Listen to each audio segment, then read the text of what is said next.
Welcome to Just the Word, where we're reading through the Bible in 1 year. And I'm Net. Today's reading will come from 1 Samuel chapters 4, 5, and 6. 1 Samuel chapter 4. And Samuel's word came to all Israel. Now the Israelites went out to fight against the Philistines. The Israelites camped at Ebenezer, and the Philistines at Aphek. The Philistines deployed their forces to meet Israel, and as the battle spread, Israel was defeated by the Philistines, who killed about 4,000 of them on the battlefield. When the soldiers returned to camp, the elders of Israel asked, "Why did the Lord bring defeat upon us today before the Philistines? Let us bring the ark of the Lord's covenant from Shiloh, so that it may go with us and save us from the hand of our enemies." So the people sent men to Shiloh, and they brought back the ark of the covenant of the Lord Almighty, who is enthroned between the cherubim. And Eli's two sons, Hophni and Phinehas, were there with the ark of the covenant of God. When the ark of the Lord's covenant came into the camp, all Israel raised such a great shout that the ground shook. Hearing the uproar, the Philistines asked, "What's all this shouting in the Hebrew camp?" When they learned that the ark of the Lord had come into the camp, the Philistines were afraid. "A god has come into the camp," they said. "We're in trouble. Nothing like this has happened before. Woe to us! Who will deliver us from the hand of these mighty gods? They are the gods who struck the Egyptians with all kinds of plagues in the desert. Be strong, Philistines. Be men, or you will be subject to the Hebrews as they have been to you. Be men and fight." So the Philistines fought, and the Israelites were defeated, and every man fled to his tent. The slaughter was very great. Israel lost 30,000 foot soldiers. The ark of God was captured, and Eli's two sons, Hophni and Phinehas, died. That same day, a Benjamite ran from the battle line and went to Shiloh, his clothes torn and dust on his head. When he arrived, there was Eli sitting on his chair by the side of the road, watching because his heart feared for the ark of God.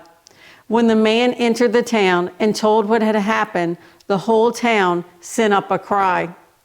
Eli heard the outcry and asked, "What is the meaning of this uproar?" The man hurried over to Eli, who was 98 years old and whose eyes were set so that he could not see. He told Eli, "I have just come from the battle line. I fled from it this very day." Eli asked, "What happened, my son?" The man who brought the news replied, "Israel fled before the Philistines, and the army has suffered heavy losses. Also your two sons, Hophni and Phinehas, are dead, and the ark of God has been captured."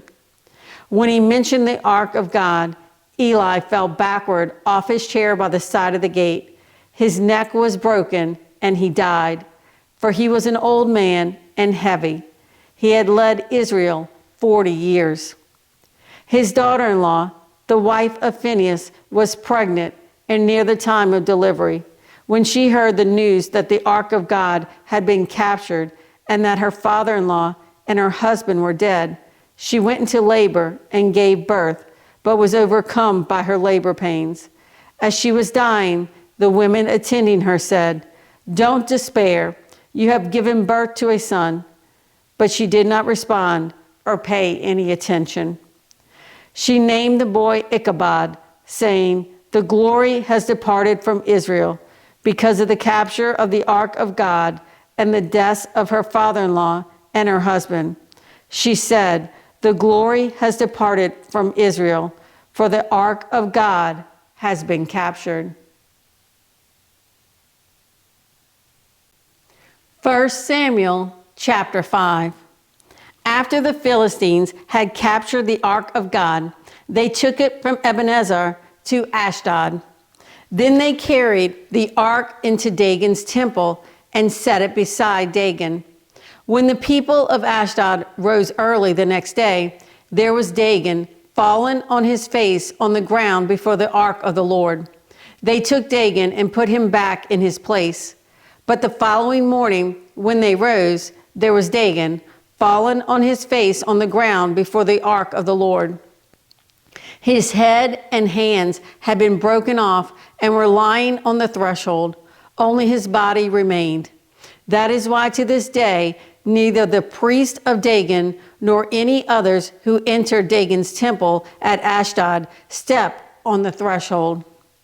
The Lord's hand was very heavy upon the people of Ashdod and its vicinity. He brought devastation upon them and afflicted them with tumors. When the men of Ashdod saw what was happening, they said, "The ark of the God of Israel must not stay here with us, because his hand is heavy upon us and upon Dagon our God." So they called together all the rulers of the Philistines and asked them, "What shall we do with the ark of the God of Israel?" They answered, "Have the ark of the God of Israel moved to Gath." So they moved the ark of the God of Israel. But after they had moved it, the Lord's hand was against that city, throwing it into a great panic. He afflicted the people of the city, both young and old, with an outbreak of tumors. So they sent the ark of God to Ekron. As the ark of God was entering Ekron, the people of Ekron cried out, "They have brought the ark of the God of Israel around to us to kill us and our people." So they called together all the rulers of the Philistines and said, "Send the ark of the God of Israel away. Let it go back to its own place, or it will kill us and our people." For death had filled the city with panic. God's hand was very heavy upon it. Those who did not die were afflicted with tumors, and the outcry of the city went up to heaven. 1 Samuel chapter 6. When the ark of the Lord had been in Philistine territory 7 months, the Philistines called for the priests and the diviners and said, "What shall we do with the ark of the Lord? Tell us how we should send it back to its place." They answered, "If you return the ark of the God of Israel, do not send it away empty, but by all means send a guilt offering to him. Then you will be healed, and you will know why his hand has not been lifted from you." The Philistines asked, "What guilt offering should we send to him?" They replied, 5 gold tumors and 5 gold rats, according to the number of the Philistine rulers, because the same plague has struck both you and your rulers. Make models of the tumors and of the rats that are destroying the country, and pay honor to Israel's God. Perhaps he will lift his hand from you and your gods and your land. Why do you harden your hearts as the Egyptians and Pharaoh did? When he treated them harshly, did they not send the Israelites out so they could go on their way? Now then, get a new cart ready with 2 cows that have been calved and have never been yoked. Hitch the cows to the cart, but take their calves away and pin them up. Take the ark of the Lord and put it on the cart, and in a chest beside it, put the gold objects you are sending back to him as a guilt offering. Send it on its way, but keep watching it. If it goes up to its own territory toward Beth Shemesh, then the Lord has brought this great disaster on us. But if it does not, then we will know that it was not his hand that struck us, and that it happened to us by chance. So they did this. They took 2 such cows and hitched them to the cart and pinned up their calves. They placed the ark of the Lord on the cart, and along with it the chest containing the gold rats and the models of the tumors. Then the cows went straight up toward Beth Shemesh, keeping on the road and lowing all the way. They did not turn to the right or to the left. The rulers of the Philistines followed them as far as the border of Beth Shemesh. Now the people of Beth Shemesh were harvesting their wheat in the valley, and when they looked up and saw the ark, they rejoiced at the sight. The cart came to the field of Joshua of Bethshemesh, and there it stopped beside a large rock. The people chopped up the wood of the cart and sacrificed the cows as a burnt offering to the Lord. The Levites took down the ark of the Lord, together with the chests containing the gold objects, and placed them on the large rock. On that day, the people of Bethshemesh offered burnt offerings and made sacrifices to the Lord. The 5 rulers of the Philistines saw all this and then returned that same day to Ekron. These are the gold tumors the Philistines sent as a guilt offering to the Lord, 1 each for Ashdod, Gaza, Ashkelon, Gath, and Ekron. And the number of the gold rats was according to the number of Philistine towns belonging to the 5 rulers, the fortified towns with their country villages.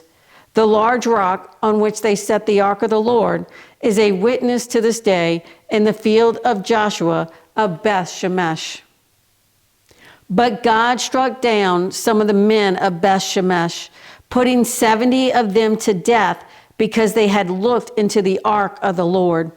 The people mourned because of the heavy blow the Lord had dealt them. And the men of Bethshemesh asked, "Who can stand in the presence of the Lord, this holy God? To whom will the ark go up from here?" Then they sent messengers to the people of Kiriath Jearim, saying, "The Philistines have returned the ark of the Lord. Come down and take it up to your place." Thanks for joining Just the Word. See you tomorrow.